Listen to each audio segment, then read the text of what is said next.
when he led college football in completion percentage and he threw almost 40 touchdowns for over 4,000 yards. How tall was he? Because they make it seem like he shrunk all of a sudden, RC. Oh, how lively was his arm? Because all I know is somebody did that. Somebody threw for over 4,000 yards, somebody threw for almost 40 touchdowns, and somebody led college football in completion percentage. Now, I'm trying to figure out, what I try to figure out all the time, Mel, is how a guy that hadn't played football in almost 5 months. Shannon Sharpe has publicly defended Shedeur Sanders and criticized those questioning him. Sanders has earned higher recognition and some fans are responding negatively. Although there's debate about whether he belongs on a second team list, Sharpe maintains that Sanders' career is clearly ascending. Reactions on social media are mixed. Some users are angry, others are surprised, and a few say they anticipated this result. The conversation remains active. When reports confirmed that Shedeur Sanders had been elevated from second team to near top tier status, Shannon Sharpe issued an emphatic response. He delivered a detailed rebuttal to critics, underscoring why Sanders deserved the promotion and directly challenging those who doubted the decision. I don't think that he was underprepared during these meetings. I don't believe any of these stories that he showed up arrogant and that he was bombing his interviews. I mean, you watch the film, he's on time, he's on point.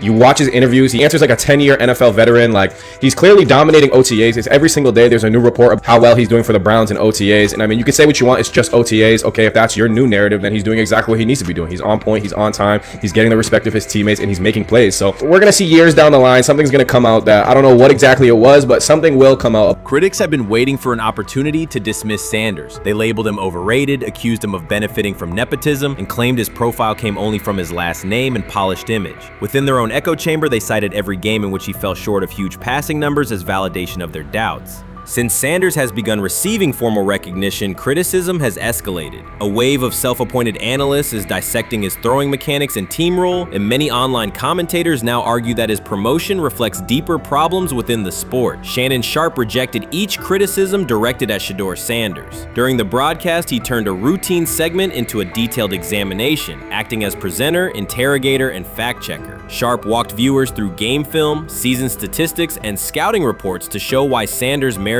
his recent promotion. Whenever a panelist claimed Sanders had not earned the role, Sharpe countered with completion percentages, efficiency ratings under pressure, and documented late-game drives that changed outcomes. He stressed that the backlash was driven less by on-field evidence and more by reluctance to revise earlier opinions. Sharpe argued that critics were upset not because Sanders lacked qualifications, but because his progress contradicted their initial narrative. By the end of the discussion, Sharpe had moved past simple defense and reframed Sanders as a clear example of performance-based advancement, demonstrating that early predictions can be wrong. Never heard of no Dylan Gabriel or Tyler Shock. What the hell is that? So how is Shedeur Sanders going behind them? I'll tell you how. Collusion. 4 different times they passed on him. How the hell does that happen? 4 rounds. It doesn't happen to a quarterback. We've never seen anything like this before.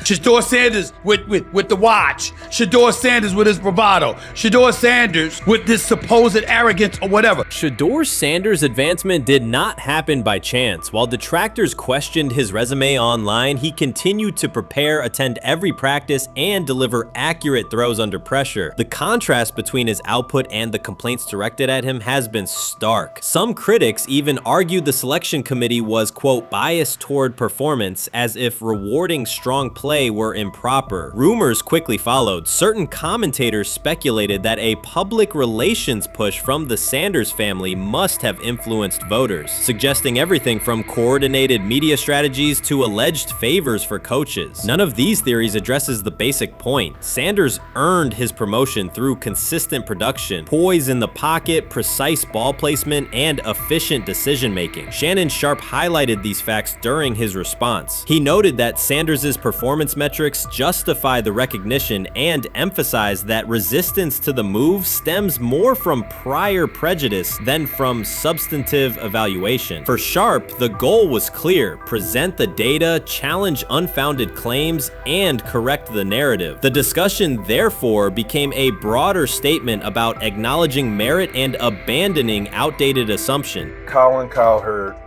defend college basketball coaches who have gotten a DUI, come to their defense and say they didn't need to be fired, that they deserve a second chance.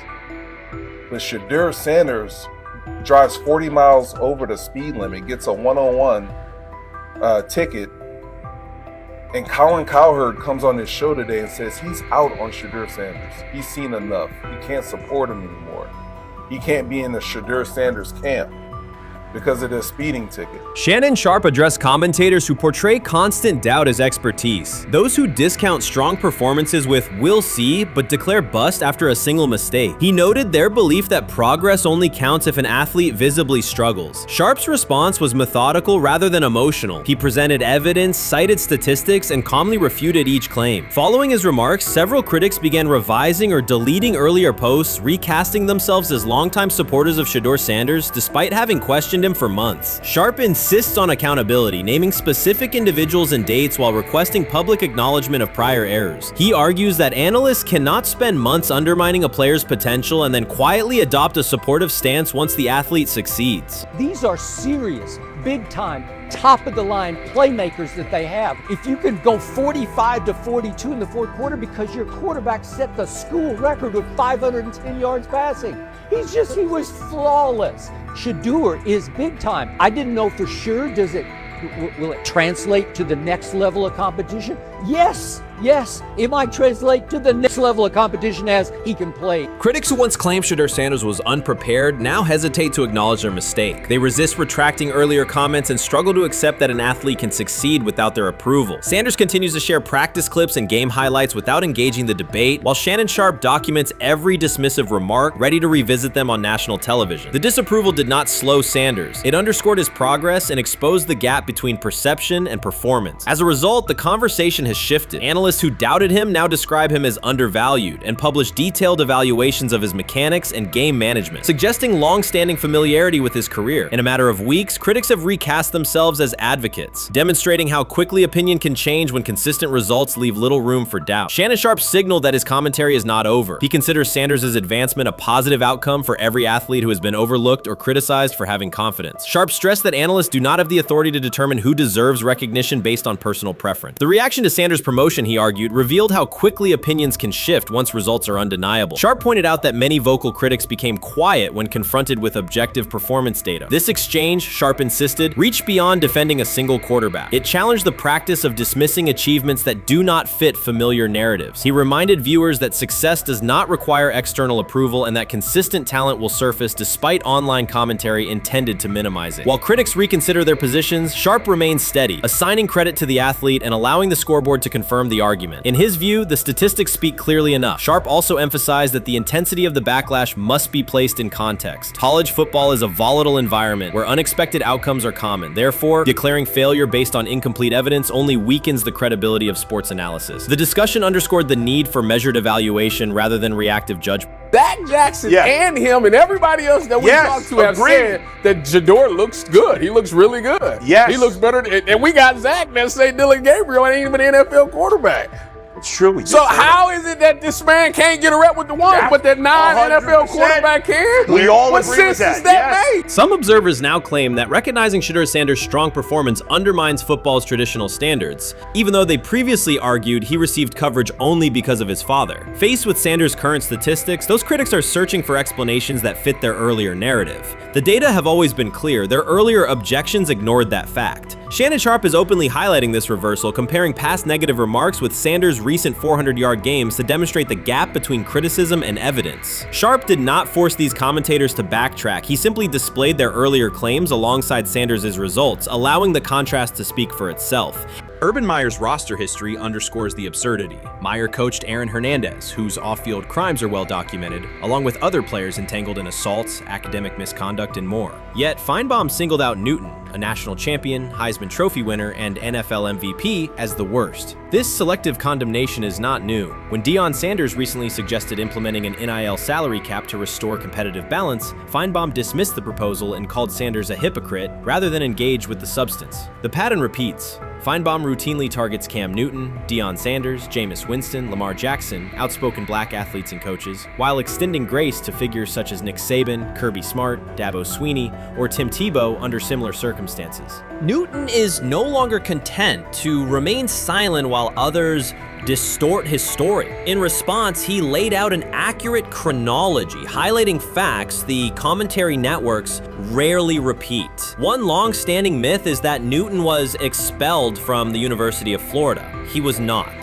Tim Tebow held the starting job unchallenged, and Meyer had no intention of displacing his star. Like thousands of athletes each year, Newton transferred to find a place where he could play. The move was strategic, not disciplinary. He is with 3-2-2-5-3-17 to transfer it and more back. Meyer was. Critics habitually resurrect the 2008 laptop incident to tarnish Newton's entire career. Newton has acknowledged the mistake, but its relevance is overstated. The incident did not prompt his transfer, nor did it derail his trajectory. After leaving Florida, Newton enrolled at Blinn College, a Texas JUCO powerhouse, and led the Buccaneers to a national championship while posting dominant statistics. That performance earned him the opportunity to transfer to Auburn. At Auburn, Newton produced one of the most extraordinary single seasons in collegiate history. More than 4,000 yards of total offense, 50 combined touchdowns, an SEC title, a national championship, and the Heisman Trophy. Achievement compressed into a single year under intense scrutiny. Even that landmark season is recast by Feinbaum as a cautionary tale. He claims Newton ignored head coach Gene Chizik by diving for a goal line touchdown when told to kneel, jeopardizing the game. In reality, Newton explained that the decision was a collective adjustment made in the huddle after reading the defense, while Auburn still held timeouts. The Tigers maintained control and secured the championship. Portraying that moment as reckless serves to recast Newton's success as selfishness rather than leadership. Feinbaum's approach to Sanders reflects the same dynamic. When Sanders urged a structured NIL ceiling to protect athletes and stabilize rosters, Feinbaum immediately labeled him hypocritical. Yet when Saban or Sweeney voice identical concerns, Feinbaum frames them as thoughtful guardians of the sport. The inconsistency reveals that the determining factor is not the argument but the identity of the speaker. Unapologetic black leaders who control their narratives, challenge entrenched hierarchies, and Feinbaum's commentary often functions as a check on that influence. Newton countered Feinbaum's latest attack with a concise statement. "You're lying, Paul. Please stop." Behind those words lay a broader indictment of the media machinery that weaponizes half-truths. By calling Newton the worst player Meyer coached, Feinbaum was seeding doubt among fans, front office evaluators, and future historians. Newton, now an established media presence and entrepreneur, no longer depends on traditional outlets to correct the record. He reminded audiences of three essential truths. He departed Florida on his own terms, he led Auburn with support from coaches and teammates, and he captured every major accolade available in college and professional football without conforming to prescribed expectations. An unspoken rule lingers in American sports discourse. Black athletes may excel, but must do so quietly, gratefully, and without highlighting systemic inequities. Newton broke that expectation early by celebrating with unreserved joy, answering questions candidly, and refusing to minimize his personality. For some commentators, that confidence is reinterpreted as arrogance. Feinbaum's repeated attempts to undermine Newton follow a familiar script of policing behavior rather than analyzing performance. Yet, legacy rests not in a pundit soundbite, but in tangible achievements and public memory.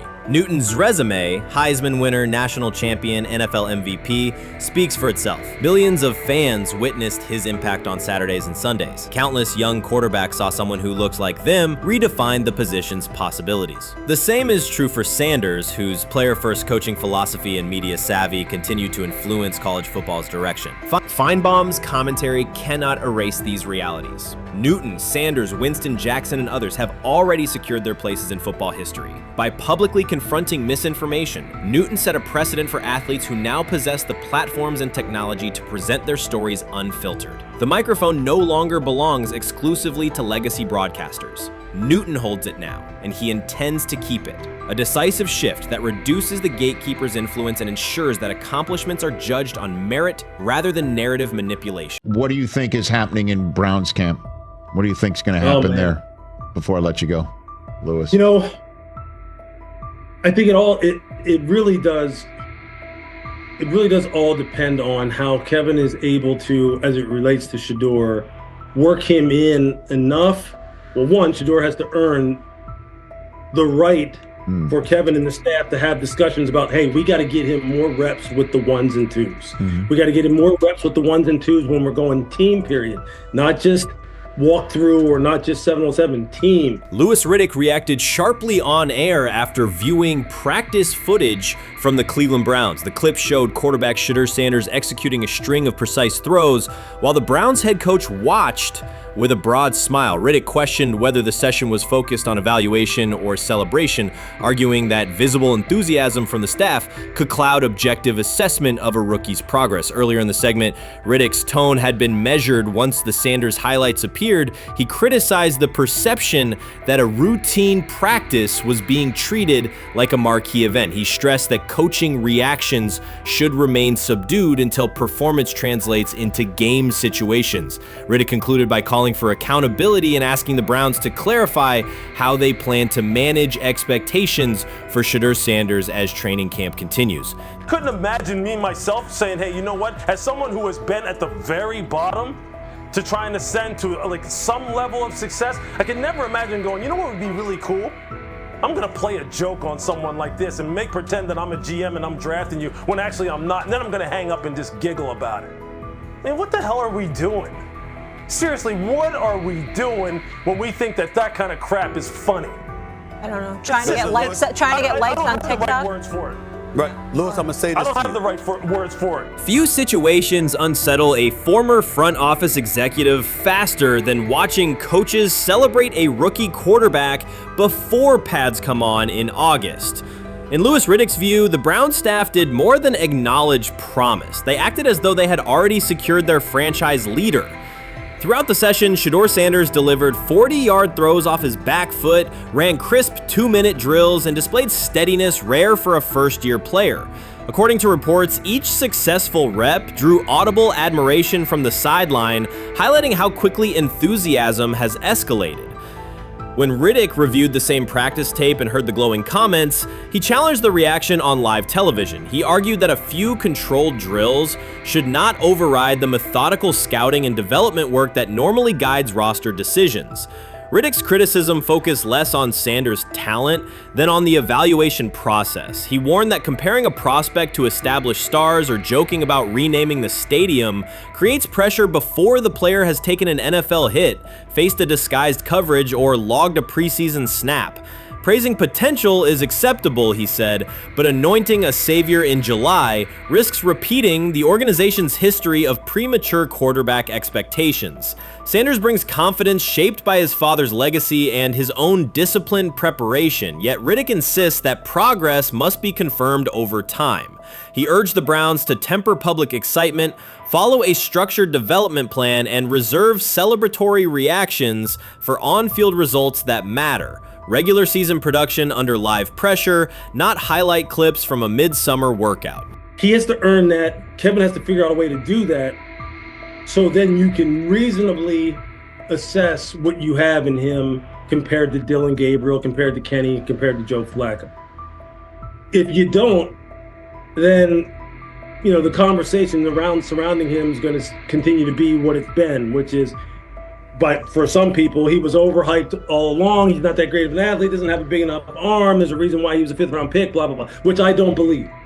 I believe if he is given enough reps, earns enough reps, and then is given enough reps in meaningful situations, he can throw the ball just as good as Joe, if not better, just as good as Kenny, if not better, just as good as Dillon Gabriel. After more than 2 decades in personnel and broadcast analysis, Louis Riddick was dismayed to see a franchise bypass basic evaluation standards after only a series of eye-catching minicamp throws. Reviewing practice footage from Cleveland, he observed Shedeur Sanders drilling 40-yard passes against uncovered receivers and running 2-minute sequences with poise. In Riddick's view, those reps, conducted without pads, contact, or a disguised rush, show arm talent but reveal little about how a rookie handles game pressure. Riddick said the Browns' reaction drifted from objective assessment to outright admiration. Multiple reports indicated coaches were sketching new concepts for Sanders during dinner and referring to dedicated Shedeur packages well before a padded practice. Even the veterans in the quarterback room showed no visible alarm, a sign that staff excitement had already reset the internal depth chart conversation. The analyst emphasized that his concern is not Sanders' skill set. He acknowledged the quarterback's arm strength, footwork, and composure, but rather how quickly the club appears willing to declare him its long-term answer. Riddick cited several past prospects who received similar midsummer acclaim only to stall once real competition began. Given Cleveland's long history of quarterback turnover, he argued the organization should focus on incremental milestones, processing post-snap reads, surviving live pass rushes, and rebounding from mistakes on Sunday afternoons. Riddick urged the Browns to temper expectations and follow a structured development plan so Shedeur Sanders can progress without undue pressure. One coach reportedly admitted he replayed Tuesday's scrimmage film so often that he lost sleep, an anecdote Riddick offered as proof that enthusiasm is already outpacing reality.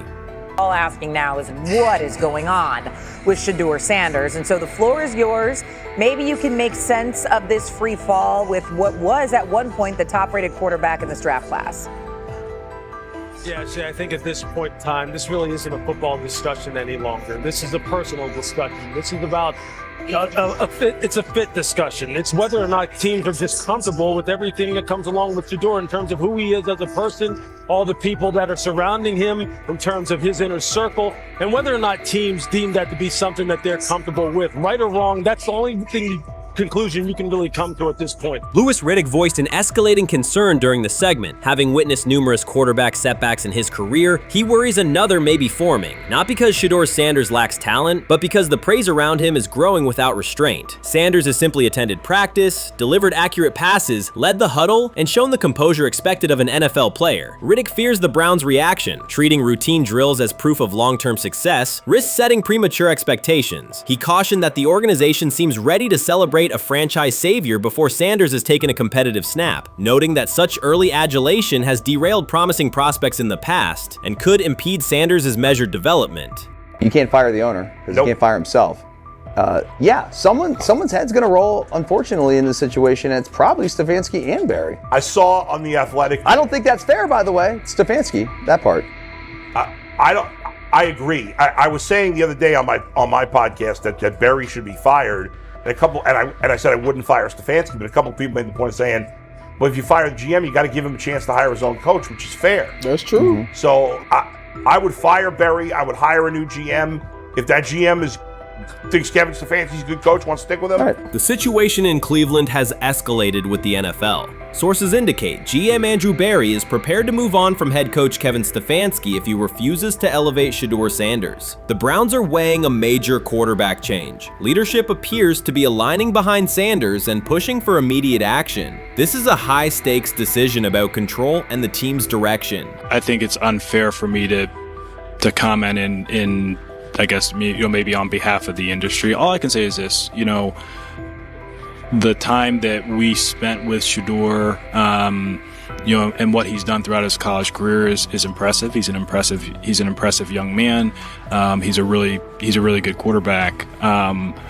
Sometimes, fit comes into play. And I'd also say this, there are 4 more rounds of the draft. And then maybe lastly, it's less about where you get picked and what you do after you get picked. That's really the most important thing.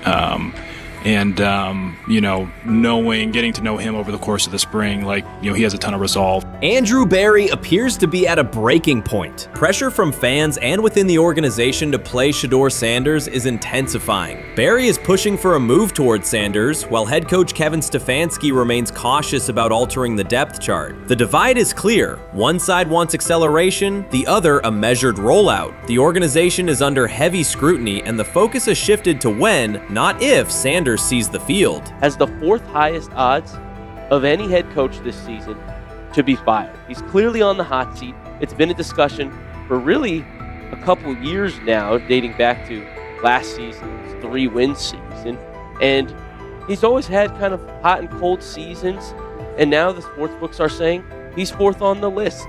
Number 1 is Mike McDaniel of the Miami Dolphins, Brian Dable of the Giants at 2, Shane Steichen at 3, and there is Kevin Stefanski plus 650 to be fired. This has moved beyond tension to outright stubbornness. Rather than elevating Shedeur Sanders, the staff has chosen Dillon Gabriel. The current depth chart looks less like a forward plan and more like resistance to change. Fans have been clear about who they expect to see, yet the organization keeps delaying. Every week without a real evaluation of Sanders slows development and blurs accountability. Cleveland is choosing a conservative approach when a decisive decision is needed, sending a message of uncertainty to both the locker room and the city. Now being the 3rd string quarterback for the Cleveland Browns, was that so much was made out of unbelievable.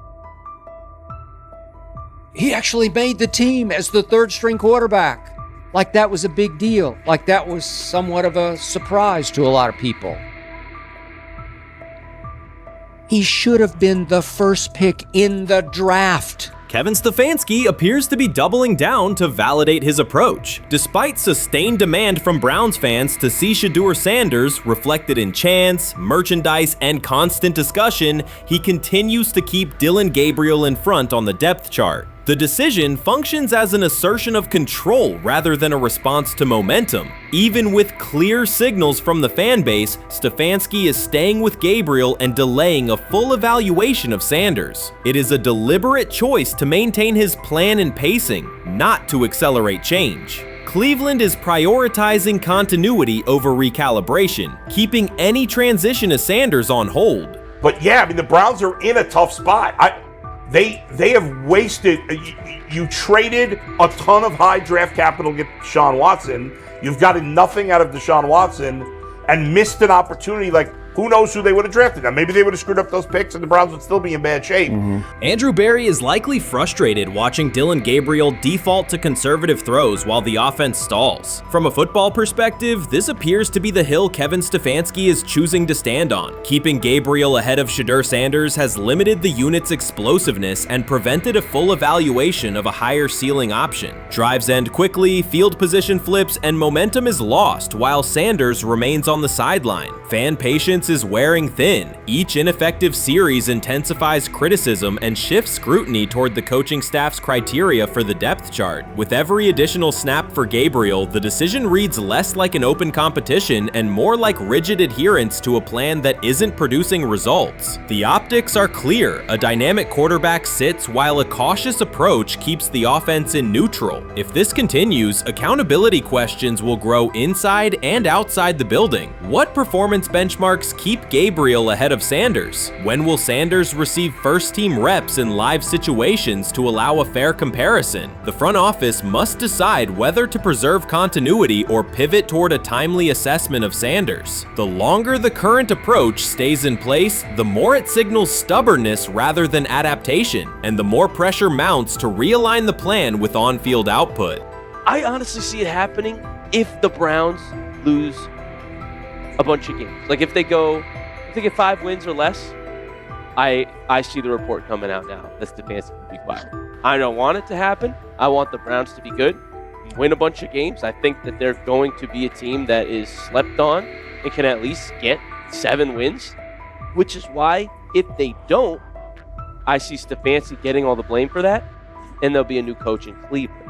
Because their players, to me, are there once again. We've talked about the incredible rookie class. The approach in Cleveland lacks consistency. One week, Andrew Berry signals he wants Shedeur Sanders on the field. The next, Dillon Gabriel gets the reps and the plan stays conservative. Through it all, Kevin Stefanski shows limited urgency despite pressure on his job security. Fans are asking for an offense that can push the ball, change field position, and produce points. Instead, the unit leans on short throws and cautious sequencing. Gabriel's play keeps the ceiling low and momentum static, while a full evaluation of Sanders is postponed. The result is growing frustration and a clear disconnect between the front office, coaching staff, and expectations in the stadium. The NFL tried to teach him and his father a lesson. You don't act like that. You don't talk like that before a draft. We'll show you how our game is played. We will watch you plummet all the way.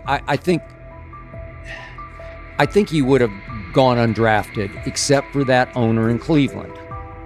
And he is the key to everything because he is something of an against the grain maverick owner. He's kind of a wannabe Jerry.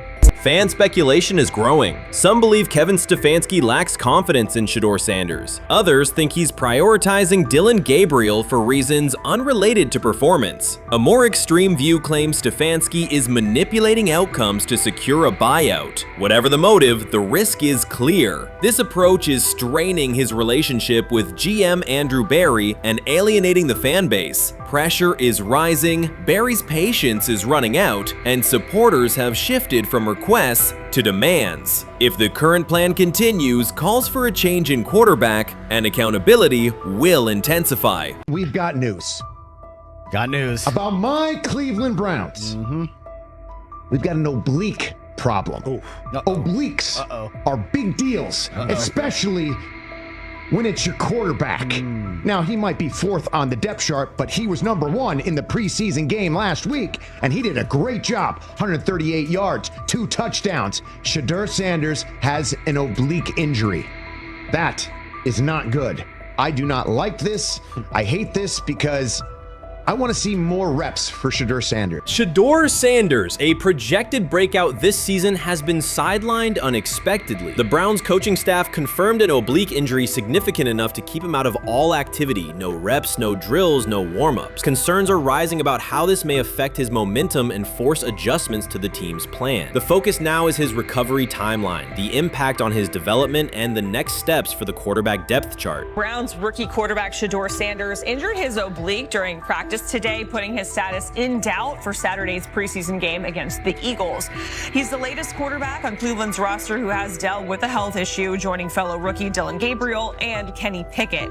Sanders, who is trying to fight his way up the Browns depth chart, started the preseason opener last week and threw 2 practice. So how concerning is this for Shedeur as he is trying to, again, make his way up the depth chart, be QB2, potentially QB1 in the future? Dillon Gabriel taking Shedeur Sanders' QB1 spot after Sanders suffers an oblique injury is more than a roster change. It signals the staff is choosing urgency over efficiency. You do not replace a quarterback operating near a 70% completion rate with one coming off a 32% outing unless the decision is driven by desperation or poor evaluation. That is not strategy, it is avoidable loss of production. The impact on accuracy, timing, and drive sustainability is clear, and the difference is apparent to anyone watching. Well, here's what we know. I mean, after practice, Kevin Stefanski, the head coach of the Cleveland Browns, was not available to the media, but I did talk to him on the field as the players were coming off, and he told me that Shedeur Sanders complained of oblique soreness during the warm-ups this morning. Shedeur Sanders' absence isn't just a gap in the lineup, it's a setback for the entire offense. He thrives under pressure and makes throws others won't attempt. When he's healthy, every pass has intent, every drive has rhythm, and opposing defenses know they're in for a long day. Replace him with Dillon Gabriel and the defense senses an opening. Corners press tighter, safeties cheat down, and linebackers blitz more aggressively because they don't expect the same timing, velocity, or accuracy. Yes. I mean, yeah, I'm a fan. I'm not even going to try to hide it. Rich gets You guys are fans. Like, you guys talk about the Cleveland Browns quite a bit. Yeah, it's almost annoying to me. It aggravates people. Like, people don't like the fact that Rich talks a lot about They must love Shedeur. I'm here. But it's like, you know, you have a friend, and that friend's child is following in the family's footsteps.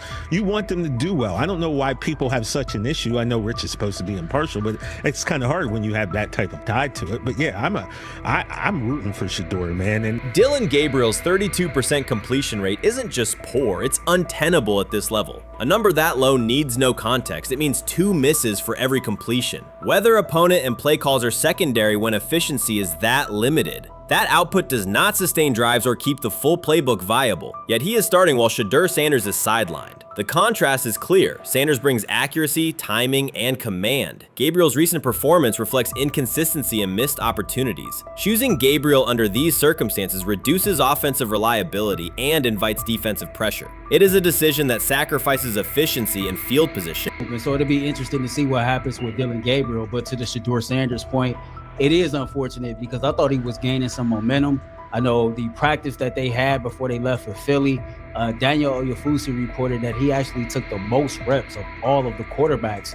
And that was the first time that had happened. It was the first time that he had went ahead of Dillon Gabriel, practicing with the twos, etc. So, like, coming off that stout performance against the Carolina Panthers, he was gaining momentum. If this were a clean evaluation, there would be no debate. Shedeur Sanders is the clear choice. He's accurate, composed, and consistent with a track record of high-level production. Dillon Gabriel remains a question mark, and not the kind that stresses defense. He's the kind that makes coaches consider leaning on the run to limit risk and protect field position. The reality is that injuries create openings for players who haven't earned them. Gabriel has stepped into QB1 while Sanders is out, but that reflects circumstance, not superiority. We don't know the severity of this oblique injury and whether it will will even keep him out of Saturday's game against the Eagles.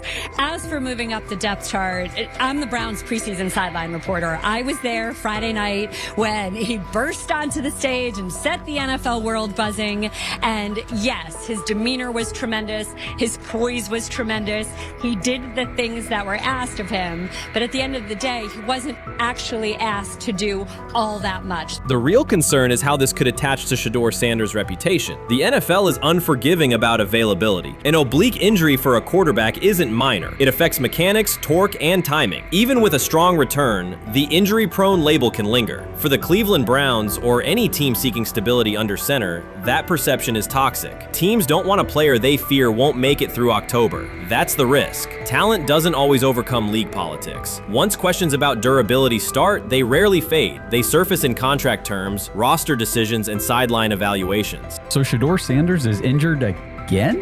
If you were following along on social media today for the Browns' first joint practice in Philadelphia against the Eagles, wow, you were in for a tumultuous ride. I mean, all the reporters, both Browns and Eagles reporters, were pretty much flabbergasted at the fact that Shedeur Sanders was taking 0 team reps during the day, and even Tyler Huntley was getting team reps instead of Shedeur. And then it came out, obviously, everybody's speculating. There's people calling for Kevin's jobs, and before I go any further, I don't blame anybody. Ever. Meanwhile, Dillon Gabriel's number should be sidelining him, not elevating him. A 32% completion rate isn't a dip, it's a warning sign that points to issues with field vision, timing, and receiver cohesion.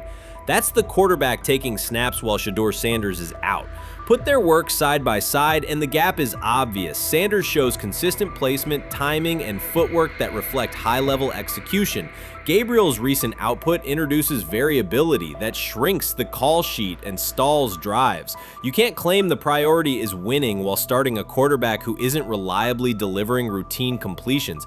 Fans recognize it, receivers lose confidence and tempo when targets are off, the offensive line's urgency fades when protection doesn't translate into productive throws, team belief in the quarterback is fragile, and once it erodes, a season can come apart quickly.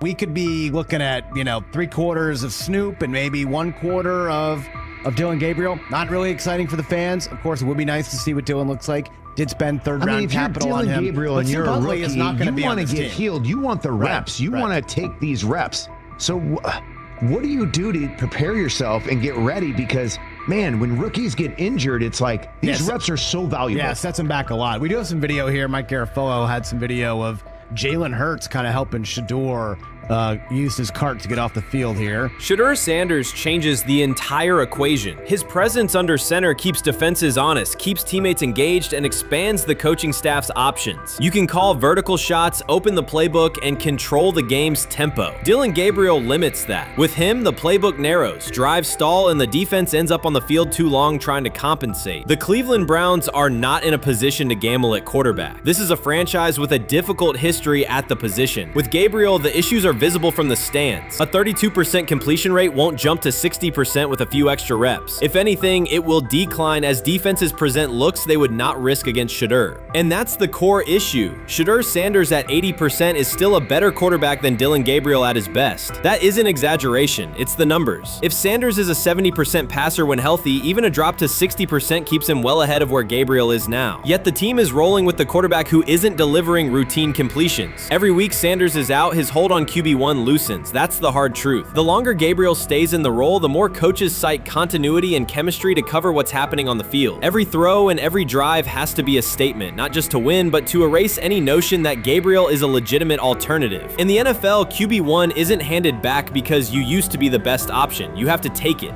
Started off with some positive news for Shedeur, and then it kind of just went left real quick. Shedeur got the news early on that if Dillon Gabriel couldn't go, he would get his second straight start in the Saturday preseason game against the Philadelphia Eagles. And then he went on to injure his oblique. For the fans who don't know exactly what part of the body the oblique is at, what that injury is, and how it can impact the quarterback, can you explain to them what is an oblique injury?